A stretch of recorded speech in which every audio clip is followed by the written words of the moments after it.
Hello everyone, welcome to the selection classes. तो आज के कंसेप्ट वीडियो में हम लोग बात करेंगे बैगर प्रॉब्लम के बारे में। बैगर प्रॉब्लम का मतलब एक क्वेश्चन है, उसको हम डिकोड करेंगे और उसका कंसेप्ट समझेंगे।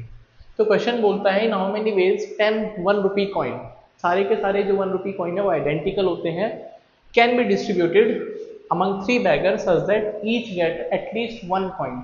सबको कम से कम एक एक रुपया तो आपको देना ही देना है।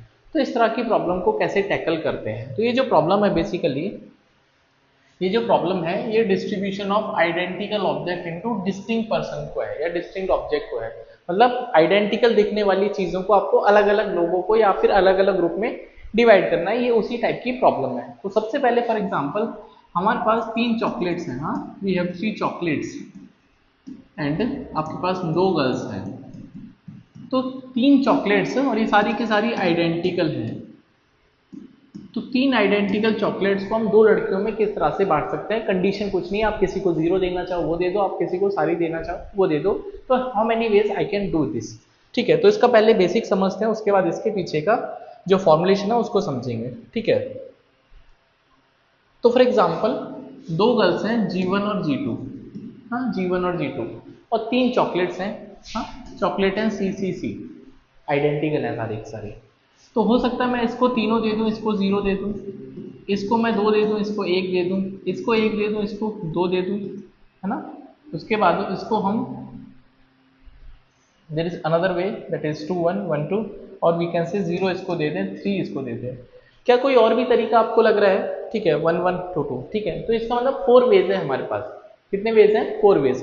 बट ये यदि ये नंबर हमारे पास बड़े बड़े होते तो क्या हम इसको इस तरह से फॉर्मुलेट कर पाते या मैं लिख पाता इन डिफरेंट केसेस को? तो बहुत पॉसिबल नहीं होता, क्योंकि बहुत ज़्यादा टाइम कंज्यूम होता। ठीक है, तो अब इसको हम समझते हैं कि हम इसको और किस तरह से समझ सकते हैं। I can in what way I can decode it. तो एक और चीज को समझते हैं कि अगर आपके पास आई कैन से 2 लड़कियां हैं G1 और G2 और 3 चॉकलेट्स हैं CCC, हाँ 3 चॉकलेट्स हैं CCC। ठीक है, अब हम बात करते हैं या फिर एक काम करते हैं कि अभी लड़कियों को अलग कर लेते हैं। आपके पास 3 चॉकलेट्स हैं CCC, ठीक है। अब इनको 2 ग्रुप में डिवाइड करना है या फिर 2 पर्सन में डिवाइड करना है। तो 2 पर्सन में डिवाइड करने के लिए कंडीशन कुछ नहीं, आप किसी को कितना भी दे सकते हो। तो मैंने मान लो यहाँ पे लाइन खींच दी, हाँ यहाँ पे हमने लाइन खींच दी। तो अभी आपके पास कितने ऑब्जेक्ट्स हो गए? हाँ कितने ऑब्जेक्ट्स हो गए? हमारे पास 4 ऑब्जेक्ट्स हो गए। कितने ऑब्जेक्ट्स हो गए? 4 ऑब्जेक्ट्स हो गए, जिसमें से 3 आइडेंटिकल है। क्या है? 3 आइडेंटिकल है। तो इनके कितने अरेंजमेंट बनेंगे? तो इनके कितने अरेंजमेंट बनेंगे? तो अरेंजमेंट को आपको पता होगा कि अरेंज करने का तरीका क्या होता है। जितने ऑब्जेक्ट है that is 4 objects we have, 4 factorial, उसमें से जो एक जैसे दिखने वाले हैं उतने फैक्टोरियल से हम डिवाइड करते हैं। तो यहाँ पे 3 आपको एक जैसे दिखने वाले हैं, तो ये आपके पास आ जाएगा 4 factorial upon 3 factorial, that is 4 ways. कितना आ जाएगा? 4 वेज आ जाएगा। होपफुली ये बात आपको समझ में आई होगी। एक और छोटा सा एग्जाम्पल लेते हैं, जैसे ठीक है एक और एग्जाम्पल लेते हैं। हमारे पास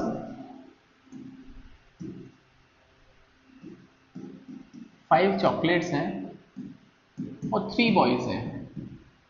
तो कितने तरीके से चॉकलेट्स आइडेंटिकल हैं, तो इन कितने तरीके से हम इसको डिस्ट्रीब्यूट कर सकते हैं? तो फिर से इसको समझने का कोशिश करते हैं। 5 चॉकलेट्स को आपको सी सी सी सी सी ऐसे कर लेते हैं। अभी आपको 3 ग्रुप में इसको डिवाइड करना है, क्योंकि 3 लड़कों को देना है। तो 3 लड़कों को देने के लिए आपको कम से कम 2 पार्टीशन खींचनी पड़ेंगी। आपका मन है आप कहीं भी पार्टीशन खींच दीजिए। इसका मतलब क्या है? पहले वाले को 2 दी, दूसरे वाले को 2 दी, तीसरे वाले को आपने 1 दी। किसी बच्चे का ये मन होगा कि सर हम तो पार्टीशन ऐसे खींचेंगे, ठीक है ऐसे खींच दिया, मतलब इसको बीच वाले को 5 मिल गई, इनको 0 0 मिली। तो you can do the partition in any number of ways. ठीक है, तो मैं फिलहाल के लिए ऐसे कर लेता हूँ। मेरा पहले को 3, दूसरे को 1, मतलब तीसरे वाले को भी 1 चॉकलेट। तो कितने तरीके से मैं इन बातों को अरेंज कर सकता हूँ, कितने तरीकों से डिस्ट्रीब्यूट कर सकता हूँ चॉकलेट को। तो अगेन टोटल कितने ऑब्जेक्ट्स हो गए? 1 2 3 4 5 6 7, वी हैव 7 ऑब्जेक्ट्स। उसमें से आइडेंटिकल कितने हैं? 5 तो एक जैसे हैं, और ये तो 2 पार्टीशन है, ये भी एक जैसे ही हैं। भाई इन पार्टीशन को अगर मैं थोड़ा सा सिमेट्रिक बना दूं, अगर मैं थोड़ा सा इसको सिमेट्रिक बना दूं,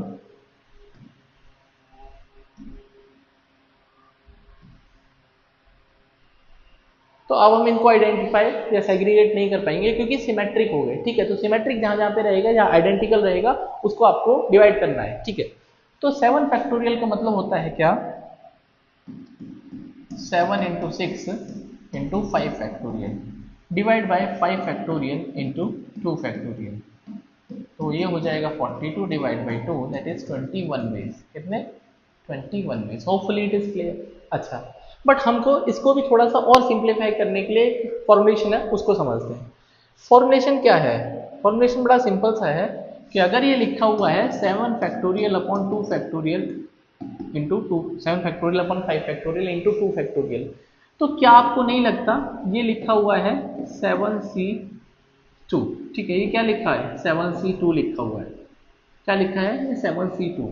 तो ये 7c2 कैसे आ गया? अब देखो, यहाँ पे 5 चॉकलेट है, यहाँ पे 3 बॉयज हैं, तो टोटल कितने हो गए? 8 हो गए। कितने हो गए? 8 ऑब्जेक्ट हो गए। 8 में से 1 माइनस कर दो। हाँ, 8 कैसे आ गया? That is 5 plus 3 minus 1, 5 plus 3 minus 1, तो ये 7 आ जाएगा। कॉम्बिनेशन सी, ठीक है। अब 2 कैसे आएगा? 3 में से ना, 3 में से 1 माइनस कर दो, 2 आ जाएगा। दैट इज ये जो वैल्यू है यहाँ पे, इसको आपको एज इट इज लिख देना है। तो ये आपके पास 7c2 आ जाएगा। कितना आ जाएगा? 7c2 आ जाएगा। होपफुली ये बात आपको समझ में आई होगी। इसका मतलब एक फॉर्मुलेशन हमारे पास तैयार हो गया है कि अगर आपके पास A, B, C, D and we have R objects, R distinct object, R distinct equals to n identical है, n identical object है, n identical object है, तो किस तरह हम इसको किस तरह से अरेंज कर सकते हैं, डिस्ट्रीब्यूट कर सकते हैं, मतलब कितने तरीकों से हम n आइडेंटिकल ऑब्जेक्ट को r डिस्टिंक्ट ऑब्जेक्ट को दे सकते हैं। तो क्या फॉर्मूला बताया मैंने आपको? n को प्लस करना है, आपको r को प्लस करना है, -1 करना है, c जो यहाँ पे आएगा r -1 वो यहाँ पे भी आएगा, ठीक है। तो ये नंबर ऑफ वेज है, ये नंबर ऑफ वेज है। और कंडीशन क्या है? कंडीशन ये है कि कोई कंडीशन नहीं है, मतलब किसी को 0 दो, किसी को आप सारा दे दो, it is up to you, that is without any condition. हाँ, विदाउट एनी कंडीशन। तो होपफुली ये बात आपको समझ में आई होगी। अब इस बैगर प्रॉब्लम के बारे में बात करें, ठीक है। अब देखो, तो कितने बैगर्स हैं? B1, B2 और B3, और कितने ऑब्जेक्ट्स हैं? 10 आइडेंटिकल, 10 पॉइंट्स हैं। ये बोलता है कम से कम सबको एक एक देना है, एटलीस्ट 1 देना है। तो एक काम करो, पहले इनको एक एक देके खत्म करो। तो मान लो एक मैंने इसको दे दिया, एक इसको दे दिया, इसको एक दे दिया, ठीक है। तो इनको हमने 3 दे दिए, तो बैलेंस कितना बचा है? हाँ, बैलेंस कितना बचेगा? दैट इज 10 - 3, 7 बचेगा। कितना बचेगा? 7। अब इन 7 पॉइंट्स के ऊपर कोई रेस्ट्रिक्शन नहीं है। क्यों? क्योंकि आप एक एक दे चुके हो, आपने अपनी कंडीशन पूरी कर दी। इन 7 को आप अपनी मर्जी से बांट सकते हो। मतलब अभी क्वेश्चन ये हो गया है कि जो B1, B2, B3 बैगर्स हैं उनको आपको 7 पॉइंट्स डिस्ट्रीब्यूट करने हैं। 7 क्यों करने हैं? क्योंकि एक एक आप दे चुके हो, ठीक है। तो अभी 7 के ऊपर कोई रेस्ट्रिक्शन नहीं है, तो आपको क्वेश्चन उस फॉर्म में लेके आना है जहां पे कोई रेस्ट्रिक्शन या फिर कोई कंडीशन अवेलेबल नहीं है। तो इसके नंबर ऑफ वेज कितने होंगे? That is very easy. 7 + 3 - 1, C 3 - 1, तो ये हो जाएगा 9C2, और 9C2 होता है 9 × 8 and 2 × 1, दैट इज 36 स्पेस। तो 36 तरीकों से हम इसको डिस्ट्रीब्यूट कर सकते हैं 10 पॉइंट को, 3 बैगर्स को। कंडीशन अप्लाइड कि सबको कम से कम एक एक देना है। तो होपफुली ये बात आपको समझ में आई होगी। और हर दिन एक नया कंसेप्ट आपके कैट 2024 एग्जाम के लिए, तो आप मुझे फॉलो करते रहिए। 100 डेज 100 कंसेप्ट। मिलते हैं नेक्स्ट वीडियो में, तब तक अपना ध्यान रखिए, चैनल को सब्सक्राइब करिए और वीडियो को शेयर करिए अपने दोस्तों के बीच में। और आपको कोई फीडबैक है, कोई डाउट है, कोई कमेंट है, तो आप मुझे डेफिनेटली कमेंट कर सकते हैं। मिलते हैं नेक्स्ट वीडियो में। Bye, take care.